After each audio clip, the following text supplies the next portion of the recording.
Hi everybody, welcome again to the Astral ship in Snowdonia. We are going to keep doing workshops, and today we are going to talk about last mile connectivity with Alex, as well known as Embedded IoT. So thank you so much, Alex, and let's do it. Oh, fantastic. Thank you very much, Isabel. So yeah, indeed, we are here at the Astral ship, day number 2 of the IoT Flash Hack. I've got to say, having an absolutely fantastic time. It's really going well. So did a quick talk yesterday for you on some of the things we were doing with IoT sensors and a little project we had called the ambient kettle. And what we're looking at today is some more kind of general conversation about sensors, what we're doing, how they communicate, and particularly something that has always been quite a big problem in embedded systems in the embedded industry, which is we term last mile connectivity, and I'll talk about that. I've got a number of little sensor devices arrayed around me, which are all slightly different, which I can take you through and you can have a quick look at. And I can point you to where you can get hold of these, some of which are pretty cheap. And we'll have a little look, hopefully, at how you can do a bit of programming, get them doing something interesting, sending information up into the cloud, and we'll have a look at some of the cloud framework systems that are available to us to play with. So before I move on into that, first, I'd really like to do a quick shout out to say thank you very much indeed to a company called Machine Max, based down in central London, and particularly one of the chaps I used to work with there, Dr. Paul, you know who you are, who very kindly has, with Machine Max, donated a bunch of these things and similar, which are LoRa gateways. And we'll talk about what LoRa is and how that relates to last mile connectivity shortly. But basically, these things are gateways for radio comms, and there are a team of people here. This was actually kind of the main reason that we got together over the past couple of days to do this flash hack, to look at these gateways and get some of them set up to put some support in for IoT sensors in and around North Wales, where indeed we are in the Astral ship. So thanks, guys, you're fantastic. So maybe just begin at the beginning. We'll talk a little bit about embedded systems. I've been doing embedded systems 25 years, very long time, far too long, some might say. And in that time, I've seen quite a lot of change. When I started out, it was very much a black art, quite hard to get into, quite hard to figure out what was going on, quite expensive to buy kit to play with. But the ideas are basically the same. And the way I used to explain what I do to people, they say, what do you do? Embedded systems, blank face. And I'd say, well, so I make little black boxes, and generally the things that they do, they sense something somehow via some sensors. What might that be? Pressure, humidity, temperature, radiation, pollution, you name it. Lots and lots of different kinds of sensors to sense things in specific different use cases. There may be an aspect of control, and they might be turning things on and off. Who knows, outputting signals. And invariably, what these little black boxes have to do is to communicate this information in and out somehow, somewhere, usually into an enterprise, usually into some cloud. Well, prior to the cloud, into enterprise systems, we would now probably term it cloud systems. So the difficult bit is, we can put these embedded systems together, these little black boxes, but we have to put them into an environment. So that might be a factory, it might be somebody's home, it might be an oil and gas pipeline in the middle of nowhere, a gaming machine in some situation, white goods in somebody's kitchen, who knows. But they have to be put into this situation to do their job. And if we then have to go back and modify them or change them, fix them, rewire them, change the batteries, that gets really expensive. You can imagine if you've got sensors all over the place, maybe in the back and beyond, and you've got to get people out there and you've got to make changes. That's a real problem. So we don't want to be doing that. And when we go to deploy sensors, think of a factory environment. If we've got to wire these things in, maybe shutting down a factory to be able to wire them in, that becomes very expensive and very time consuming. So there's a kind of a push to try to develop sensors, IoT sensors, embedded sensors that are as wire free as possible. And the two main things that we care about here is we've got to power these things somehow. So we may have some kind of mains powering going on, or if we can get rid of that, maybe we can power them with batteries, if we can make the batteries last long enough. But again, we don't want to be having to go back and change those batteries out, changing the device. And also, if we have to, think about Ethernet connectivity, you've got cables all over the place. If we've got to cable these things up, it's a problem. So really, we probably want to have battery-powered devices doing some kind of radio communication.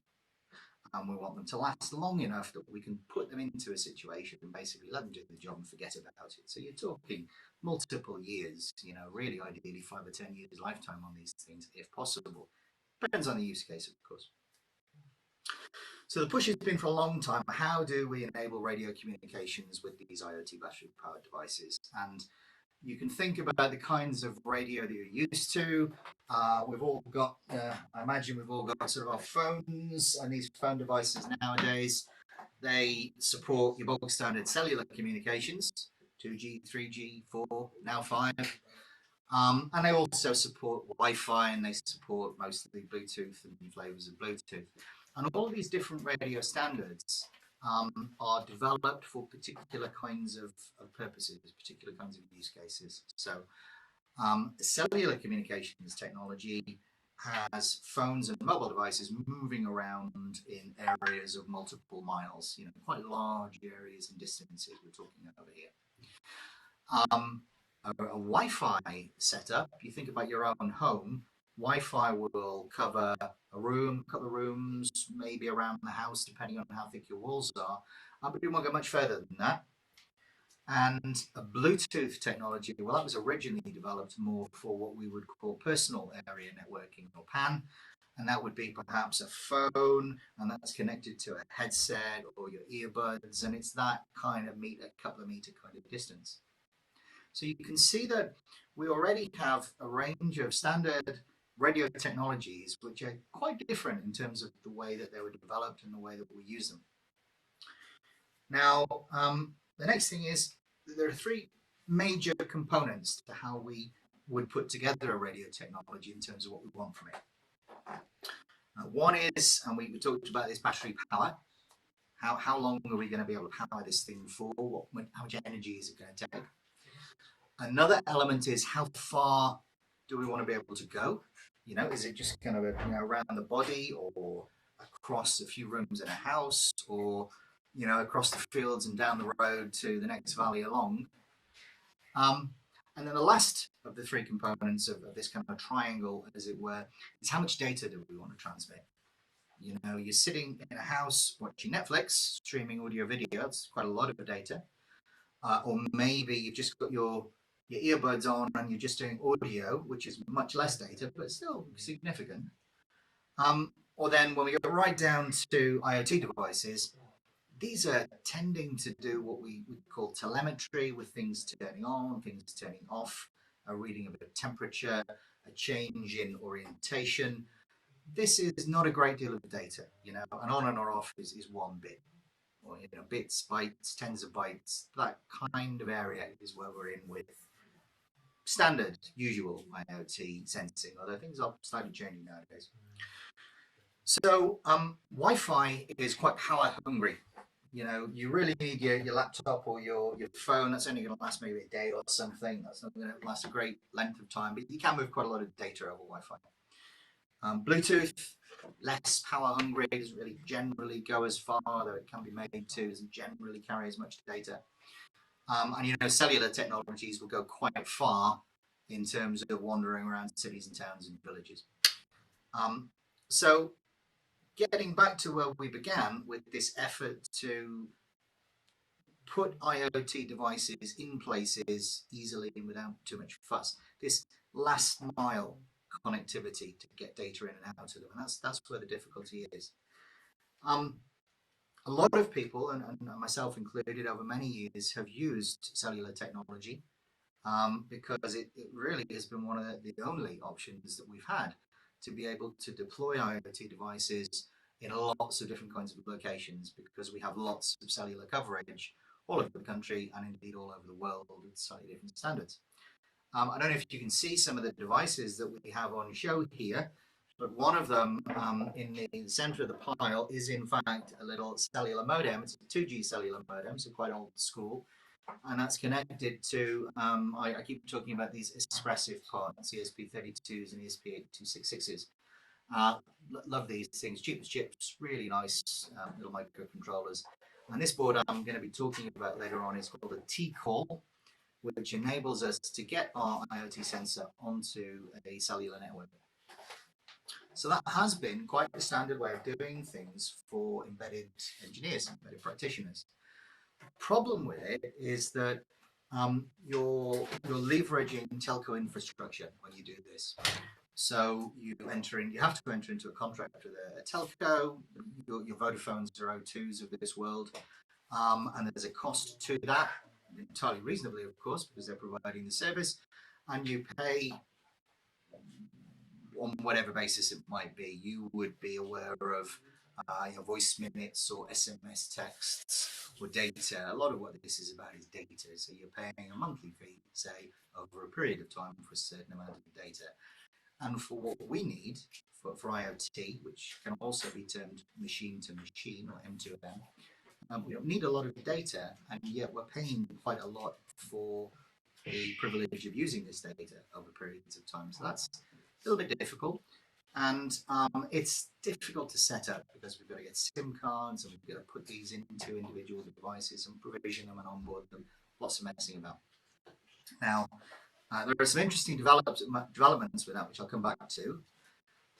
But there have been efforts over time to move away from that and to put different kinds of last mile connectivity in place. Now, one of these that I should mention, because it's been an ongoing effort for a long, long time, is mesh networking. Mesh networking is an effort to have lots of little devices, and they all pass information through from A to B to C to D, so that you can move your information over quite a long distance, and it forms this idea of a mesh that the information can traverse. And what that does for us is to allow us to get greater reach in the distances that we can send our data, by having these devices that are forwarding on from one to the next to the next. So there have been lots of different efforts in mesh networking, mostly in and around the Wi-Fi frequency spectrum, which is about 2.4 gigahertz or 5 gigahertz now, with varying degrees of success. My own experience is that mesh can be quite hard to configure and maintain. A number of proprietary standards and some more open standards nowadays.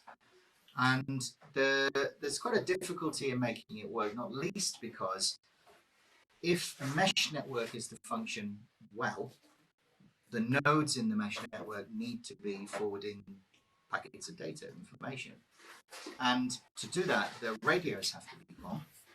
And the thing that uses most power in most IoT devices is having the radio on. So there's a kind of conflict here between wanting wireless battery powered devices that have long lifetimes in excess of 5-10 years. If we want those devices to be parts of a mesh, that's not going to work so well because the radios have to be on, and then their lifetimes are going to be measured in days, far less time. So really the backbone of a mesh has to be powered. I think of it as a tree with branches reaching out. The core of that is all powered with leaf nodes around the sides, which are battery powered devices, which isn't really how mesh is often characterized. So mesh, great in certain circumstances. I could well see that being, in a house, if you've got a lot of light bulbs in the house and they're all part of a mesh transmitting information, that could work tremendously well. But more recently, over the past 3 or 4 years, I suppose, there's been an advent of something that has been termed LPWAN or LPWA or low power wide area radio for IoT sensor devices, which is something that really excites me. And it's something that we've been doing quite a lot at in the makerspace where I spend a lot of my time, does Liverpool. In Liverpool, myself and colleagues have been looking at the various different permutations of LPWA and seeing what we can do with it. By the way, if you're in Liverpool, and you fancy coming to see Does Liverpool, see what we do, pop in. Very friendly crowd of people. We'd love to say hello, have a brew with you. That'd be fantastic. So what is LPWA? Well, this idea is about, we go back to that triangle. How much bandwidth, how much power, how far? And what we're saying is that this group of radio technologies are developed to give you long distance, and we're kind of talking about a radius of about 10 to 12 kilometer type of distance. So, further than Wi-Fi is going to get in a couple of rooms. Very good in terms of low power. So we can run devices on batteries with these things for long periods of time. Again, we're talking about years, 5 or 10 years. But there's a trade-off. We can't be streaming Netflix over these things. It's not going to work. However, what we really need for most or a lot of IoT use cases is very low volumes of data, telemetry data being sent out. So it goes a long way, it lasts a long time, but we really can't send very much data. And by that, I mean, we're talking about orders of tens of bytes at a time that we can send over these kinds of technologies. So it's not a lot. It's not going to give you audio.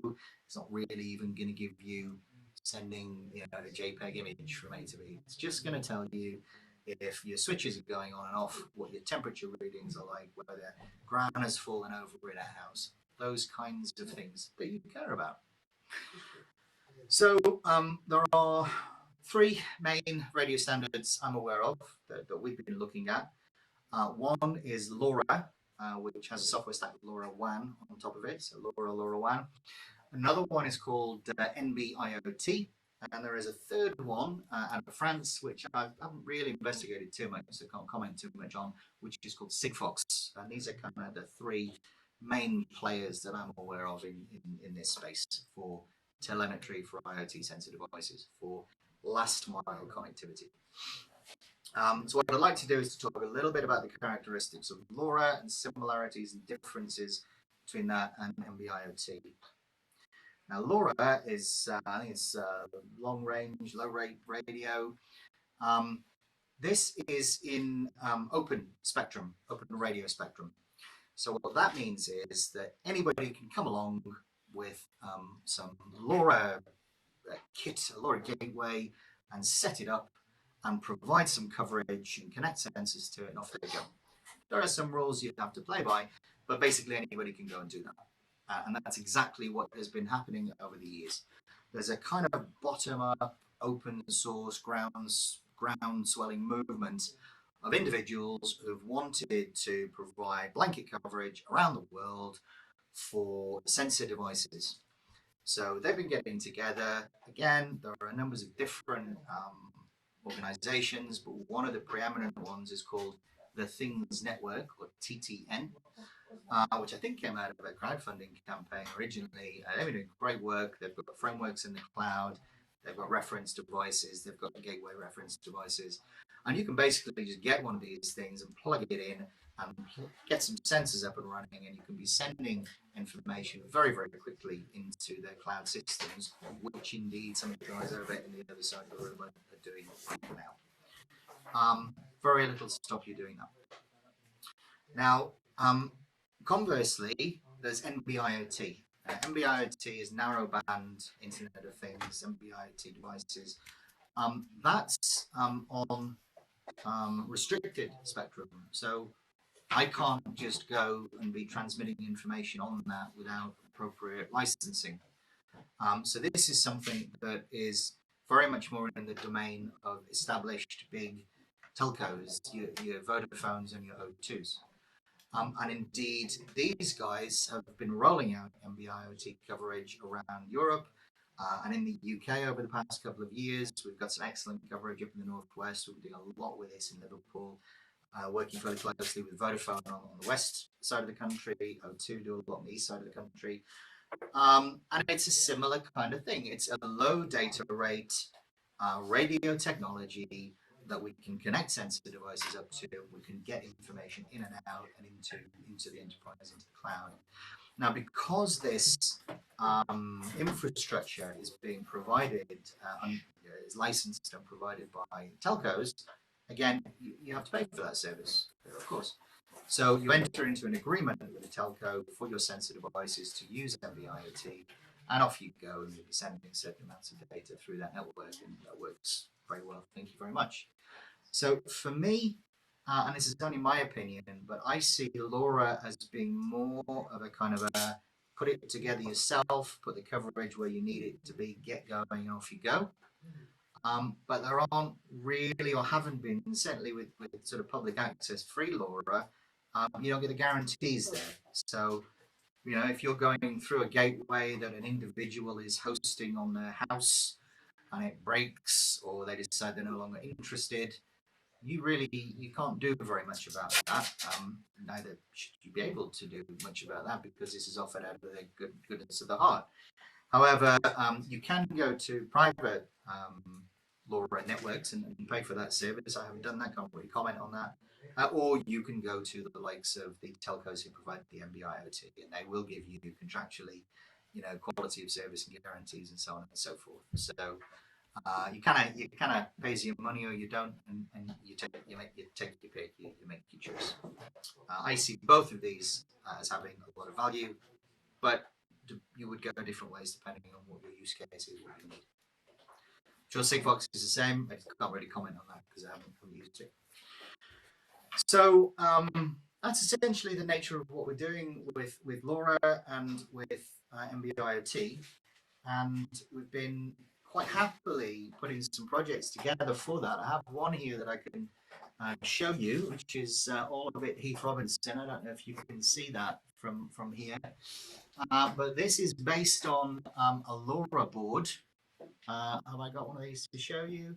Essentially, it'll be a little bit like this wireless stick that I've got here. And so we've got, again, because we love them, ESP32 microcontrollers.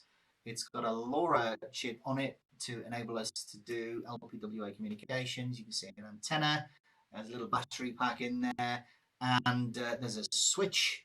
So this was an idea. This is a very early stage prototype for an idea that my friend and colleague Julian Todd came up with, which we've termed MITEMs. And essentially what you do with this thing is, if you've got stock in your shop or in your factory and you want to monitor stock levels easily and automatically, you would put one of these MITEMs devices up on a rack or a range of them, and then you would hang your item, your stock item off it, and somebody comes along and they grab it. When they grab it, the switch is just pulled down. I don't know if I can do that here, but it clicks open, and that causes a signal to be sent. Well, it actually causes the whole system to wake up out of a really deep sleep, which conserves battery power, and to send a message over LoRa to a LoRa gateway saying, yep, this item has been picked up and it's gone, and you can keep track of your stock levels in a really easy way. So that was one of our first experiments. If anybody wants to license that office, yeah, please come and have a chat. We'd love to talk to you. But what I'd like to show you, if I can just sort of go back over to the laptop here, is that these kinds of boards, which I'm showing to you, are really easy to get hold of. So, for example, if you can see this, this is a TT-Go LoRa board with an ESP32 on it. It also has a lovely little display. You can, and if you can switch back and forth, but you can see one of these boards actually is working with a little cross-hatch display on the OLED in front of me on the desk. And you can get one of these in for around and about the £10 mark. So that's going to give you a microcontroller that you can break out to all sorts of sensors, battery power. It's got a battery charging circuit on the back. Because ESP32s are what they are, they give you Wi-Fi and Bluetooth out of the box. And we've got a LoRa chip on so that you can do long-range communications as well, all in one-off quantities for about £10, which seems pretty good to me. What I would say, what I have found over the course of some years experimenting with these, is that some of these Chinese units that we buy in don't have excellent radio performance. Two things that are, I would suggest, quite hard to get right in IoT engineering are good low power operation and good radio performance. Radio is a bit of a black art at the best of times. So there are some devices that are less good than other devices in terms of their radio performance. You can certainly find a lot of talk about this online. What I would say is that we do like a UK company a great deal called PiCom. PiCom have a range of these sort of little similar kind of chip form factor devices with all manner of different wireless bearers available on them. And these are very nicely engineered, pretty good price, and you can do a lot of different things with them. So again, we're talking about ESP32, so you get Wi-Fi and Bluetooth out of the box. Then, depending on what you go with, I don't know if you can see my desktop screen here, but they have quite a few different variants. You got Wi-Fi, Sci-Pi, Low-Pi, G-Pi, Fi-Pi. These are different combinations of radio bearers. The flagship product is the Fi-Pi, so called because it has 5 different radio comms bearers on it, which is quite amazing. See if I can remember them all. It has, again, Wi-Fi and BLE. It has LoRa, it has NB-IoT and Cat-M, and it has Sigfox as well. So whatever you would wish to connect to, you pretty much can connect to. So these guys are really interesting to look at. Very nice devices. I've got colleagues with startup businesses who are using these pretty much exclusively. One chap in particular, I think, has been climbing mountains. You know who you are, John, and getting ranges of something like 200, in excess of 200 kilometer point-to-point link paths with LoRa, which is quite astonishing. So we talked a little bit about PiCom and then the Chinese units. The current incarnation of these boards from China is from a company called Haltech, which I like a lot. Haltech have done some work to try to address the radio performance. You can see it on this device, but it's got a can on it, which is helping to improve radio performance. I need to put a little bit more work into looking into these, but you can find Haltech parts. Now, again, going back to my desktop, we talked at the beginning about the cellular board that I've been looking at, and this is a LilyGo TT-Go T-Call, ESP32 and 2G modem on board. Similar kind of price point. You can get this from one of my favorite places, banggood.com, for less than £10. So, you know, it really is a brave new world of IoT technology here, where you can quite simply pick one of these up off Amazon or Banggood for cheap chips kind of prices and get going programming them with very little more than that you need to do. Possibly worth adding if you like Python, and a lot of us like Python, come from spaces where Python is quite prevalent. In DAS Liverpool, we love something called MicroPython, which is a subset of Python specifically for these kinds of IoT devices. The PyCom boards, I think, run MicroPython out of the box. You can get it going on the other boards, and it literally gives you a Python command interpreter, and you can start programming up without some of the pain that some of us have experienced over the years in getting C language programs and C++ programs to work. I think MicroPython is a really easily accessible way of doing things. So talked a little bit there about some of the hardware that's available, some of the radio bearers that are available, both cellular and LPWA. I think probably what I'd like to touch upon now is a little bit about communication protocols, if that is of interest. And if you can see on my desktop, I'm showing a screen from mqtt.org. MQTT is a messaging protocol that's been around since the mid-90s. I have used it very extensively because it was created by my old boss, Holland Nipper, at Ogcom Control Systems, and a good friend of mine, Andy Stanford Clark, who is over at IBM. There was a collaboration at the time to try to create a next generation embedded systems messaging protocol, which is what this is.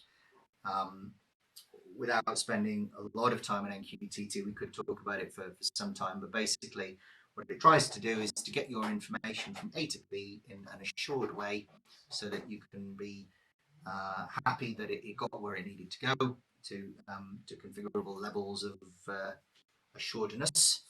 And it also doesn't care about the data that you send. We used to have a lot of problems with very complicated protocols that did care about the data that you were sending over them. And there was an explicit choice here made that what MQTT would do was to move the data from A to B, and it was up to you to determine what that data would be.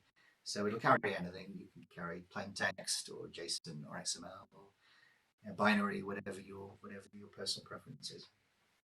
I've had great fun with MQTT and Protobuf. They go quite well together for optimizing packet sizes over low bandwidth connections, such as the ones that we're talking about. Now, a little bit of a deep dive, but it is possibly worth mentioning that when MQTT was created, it was and is designed to be a lightweight messaging protocol.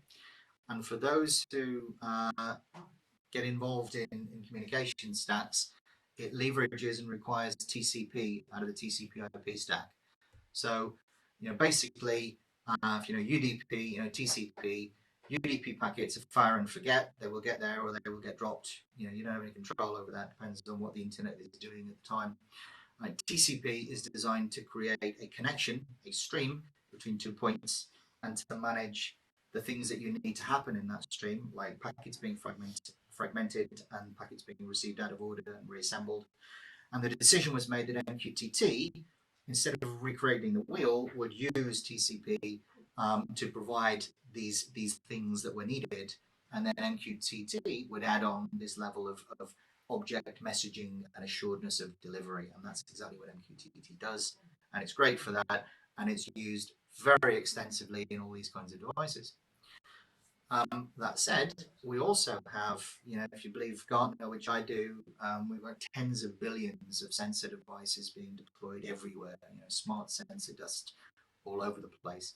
So we're getting into a whole new world of very, very lightweight sensors. And some of these sensors, they don't have the capability of running full TCP/IP stacks because you need space for that, you need a certain amount of processing power. What a lot of these radio systems do have is an ability to basically send a message, receive a message. So we're talking about mobile phones. It's the difference between you sending an SMS text message and receiving one, or your phone having to open up a full data connection and browsing web pages. It's that level of complexity and difference. So the people behind MQTT came up with a even lighter weight version of the protocol, which is called MQTT-SN, or MQTT for sensor networks.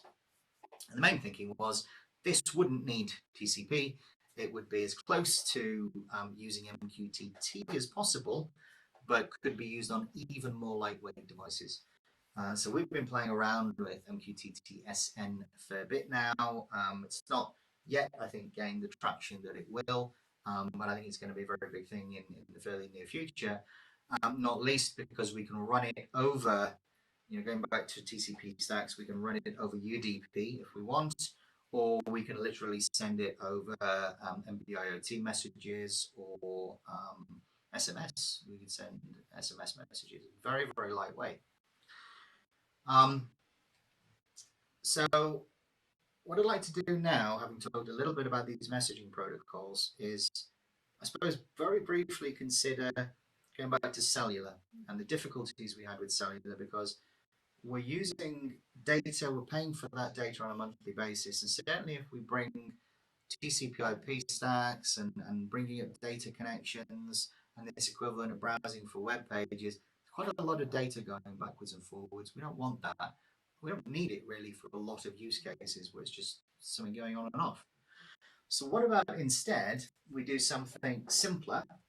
What about if we leverage really basic old school GSM 2G connectivity, and we do some straightforward messaging over the top of that using MQTT-SN, because that's a really light way of moving our data from A to B. Would that work? Would that be a good idea? Well, funnily enough, some people have come up with that and appear to have solved that problem. So I'm very, very keen indeed on a company called ThingStream, thingstream.io. Lovely bunch of people doing some very, very clever work. Now, if you go back to the kind of price point of 5 or 10 quid for a SIM card for data for a SIM-only phone deal or something, how that would mount up over 1,000 sensor devices. If we can look at the desktop and see what ThingStream are offering, the starting point with these guys is that I can get a block of 500 MQTT messages. It's actually MQTT-SN. 500 of these for 25 cents a month. Now, I mean, that is a very disruptive kind of price point to be able to go in at. Particularly if I'm doing something where I only really need to send a few messages a month. And those messages can be up to orders of hundreds of bytes. This could be ideal. Little bit of a deep dive again. One of the things we often need to know with embedded systems is whether our devices are connected. Because if we're not getting any information in, we don't know if they're connected. That can potentially be a really big problem for us, because where is the data going? What has happened? We don't know what we don't know. One of the beauties of this system is that instead of having to incur cost by sending heartbeat messages periodically to know that our devices are connected, we know by dint of the fact that they're registered with the cellular network that they're connected. And we don't have to pay anything extra for that. So that's really quite attractive. So I really like what ThingStream have been doing here. I think that price point is astonishing. And the beauty of it is that I can go off to my Banggood favorite place in the world. I can buy my T-Core for £10. We can look at this. Back side of this, I've got a SIM card which is from ThingStream. I don't know if that's possible for you to see. And I've got my little ESP controller rigged up to there's a current clamp device here, just going around, an electrical adapter cable, so I can monitor current consumption. So we are just periodically reading current from this current sensor into our ESP32 chip on our T-Core, and we're sending that information through this ThingStream IO messaging paradigm using MQTT-SN messages into the cloud portal. Now, back onto the desktop, just to run through this fairly quickly, I guess. We have the network ID of the device which has been connected onto the network. We can drill into that and we can see all sorts of interesting characteristics. Probably we're on Vodafone at the minute under the covers. We can see when we last connected, which is a while ago, just before I went for lunch. We can see events that have been happening with this device, and we can see the information that it's been passing through up to us.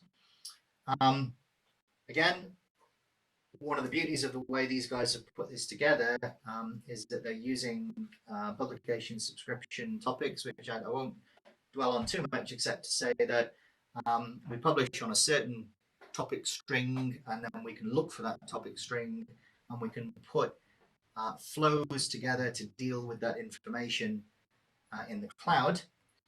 And these guys at ThingStream have leveraged something which I talked about in the last talk called Node-RED, which is a lovely, simple, straightforward way of wiring inputs to transformations to outputs. And basically what we've got here is we've got an input node which is subscribed to these messages that are going through the ThingStream network. I've got a little transformation block there which takes data bytes, turns them into a string because I'm just sending ons and offs.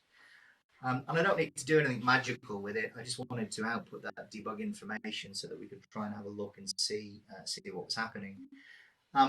But for more complex implementations, you can have a look at all the various different nodes that these guys have implemented from Node Red. And you can see there's lots and lots of interesting stuff on inputs. We can look at cell locations, which is kind of cool if we want to know where our devices are. We can look at problem situations. In terms of networking, we can get data from email and FTP and send it onto web servers via HTTP or publish via MQTT. We can send text messages to people if we want. There's all manner of interesting things. Analysis and parsing that we can do that I won't go through. We can put information into databases and do analysis that way if we want. You see my old friend Google Protobufs is in there. And also we can forward on to the likes of Amazon's AWS, TIBCO, Azure, if this then that, if you've used that. And of course, IBM Watson gets a message as well. So they're pretty comprehensively covered for what we can do with the data and where we can move the data onto. So that is a little flavor of ThingStream. Again, these guys are not the only one, but they've certainly got an astonishingly interesting price point for what they're doing with the messaging. To take a little bit of a step back to the actual code that's running on this T-Call device. I've mentioned before that I've developed a bit of a thing for this platform.io framework. Absolutely brilliant. People behind it have clearly put a lot of effort into trying to make the kind of boring, repetitive stuff that tends to bog you down a lot easier. Auto discovery of devices, auto integration of tool chains for different platforms, auto discovery and download and integration of libraries for the work that you're doing. Really, really nice productive environment. And what I did was when I started working with ThingStream, they have a little library SDK that you can download for different platforms. So I grabbed that for the ESP32 platform. There is an overlap between, for those of you who know your Arduinos, Arduino support with kind of the Arduino ID system of sketches. Platform IO supports all that as well. So some of this is kind of Arduino-esque.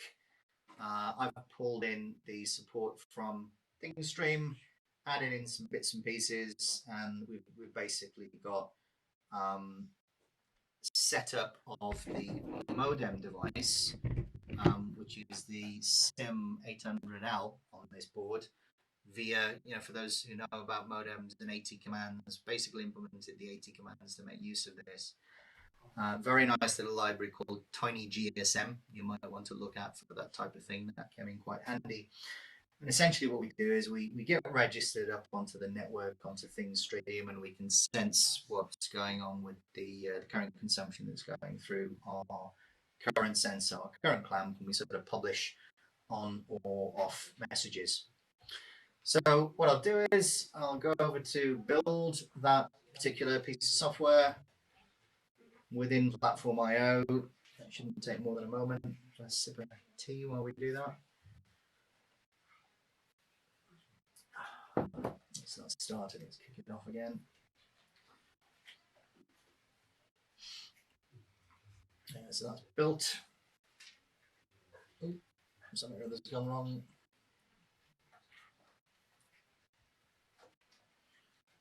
Let's try again.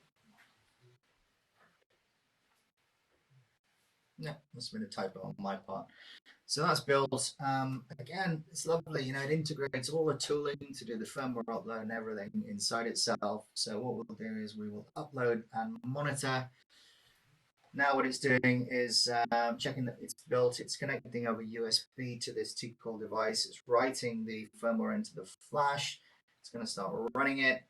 And then off we go. We're sending various different AT commands into this modem to ensure that we're registered on the local network.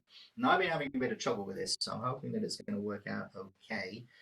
But basically, we're registering onto the network, and we're seeing some USSD unstructured data messages going through to the cloud.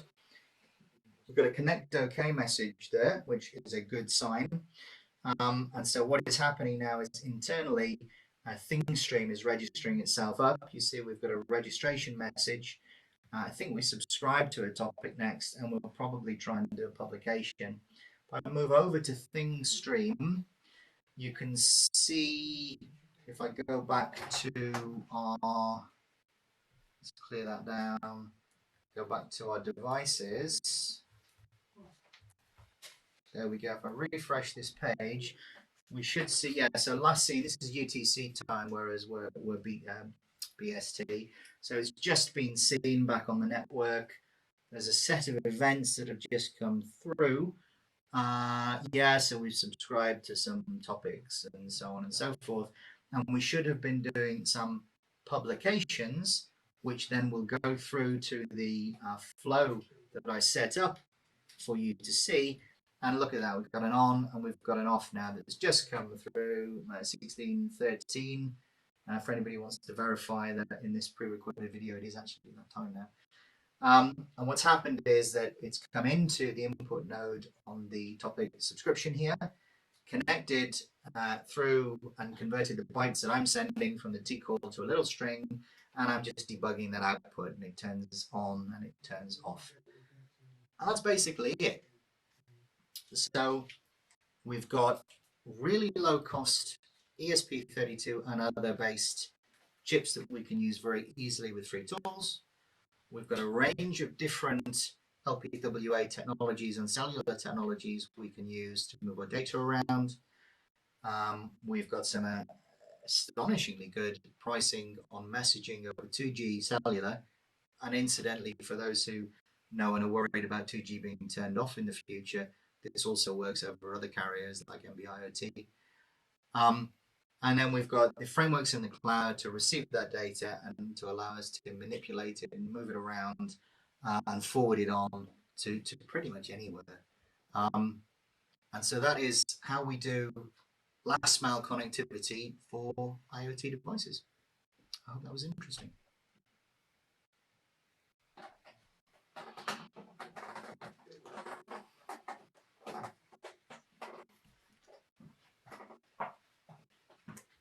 Thank you so much, Alex. It has been very, very interesting, and we have enjoyed a lot your workshop.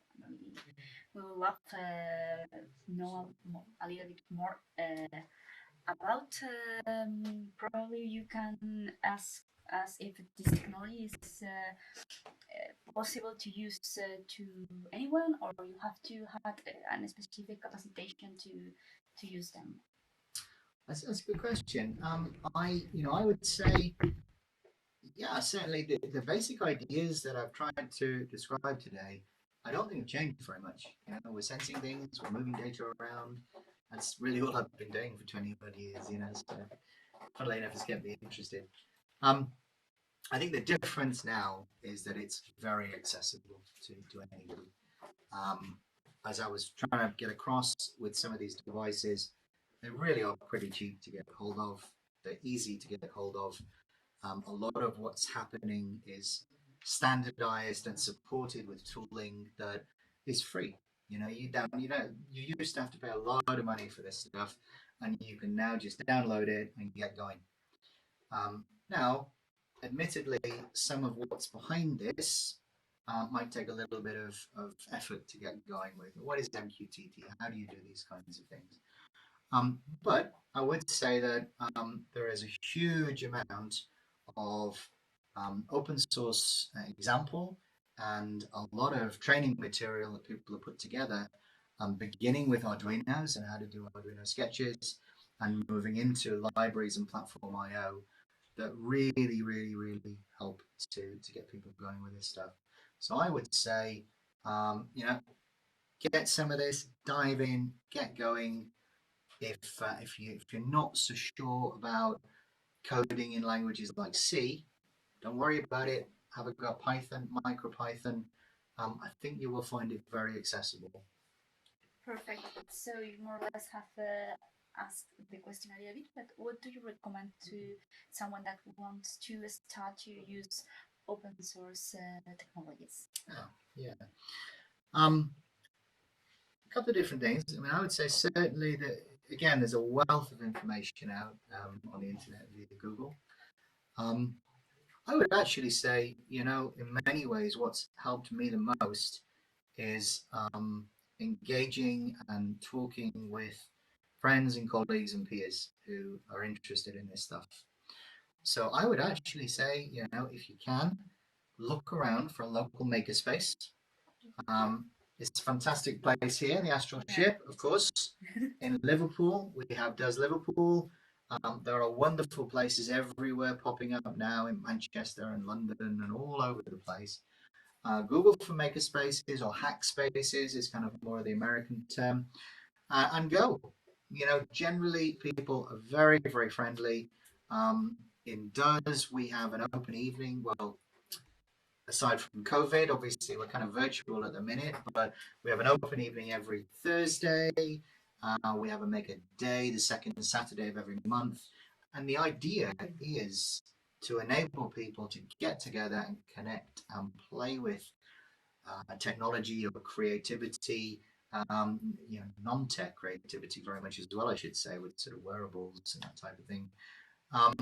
And just go talk and see what you pick up. Engage, get involved. It's that easy. Thank you so much.